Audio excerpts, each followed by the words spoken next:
السلام علیکم ورحمۃ اللہ وبرکاتہ۔ پیاری اسلامی بہنوں، آج کا پیغام سورۃ نساء کی ایک ایسی آیت کا پیغام جو ہر عورت کو اس کی اصل پہچان یاد دلاتا ہے۔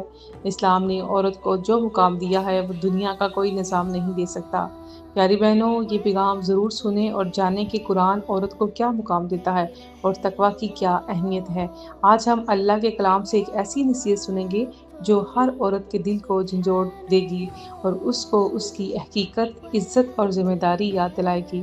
سورۃ نساء آیت نمبر 1۔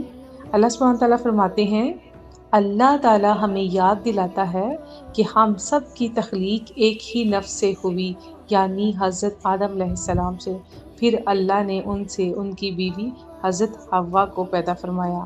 پیاری بہنوں، یہ پیغام عورت اور مرد ایک ہی نفس سے پیدا کیے گئے، کوئی کمتر یا برتر نہیں۔ عورت کو اللہ نے عزت دی، اسے ماں بنایا، بیٹی بنایا، بہن بنایا، بیوی بنایا۔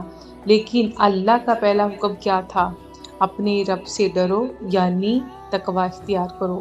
پیاری اسلامی بہنوں، تقویٰ ہی عورت کی اصل زینت ہے، نہ کہ لباس کی چمک، نہ چہرے کی خوبصورتی، نہ فیشن، نہ میک اپ۔ اصل خوبصورتی وہ ہے جو دل میں اللہ کا خوف لے آئے، زبان پر نرمی ہو، آنکھوں میں حیا ہو اور کردار میں وفا ہو۔ اگر ہم چاہتے ہیں کہ ہماری زندگی میں سکون ہو تو ہمیں تقویٰ اپنانا ہوگا۔ اپنے گھر، شوہر، بچوں اور خاندان میں خوشی لانی ہے تو دل کو اللہ سے جوڑنا ہوگا۔ روزانہ قرآن کی ایک آیت سمجھ کر پڑھیں گے، یہی تمہیں دنیا اور آخرت کی کامیابی دے گی۔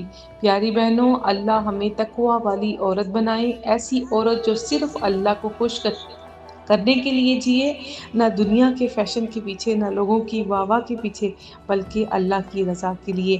آئیں، قرآن سے محبت کریں اور اپنے بچوں کو قرآن سکھائیں۔ اس پیغام کو شیئر کریں۔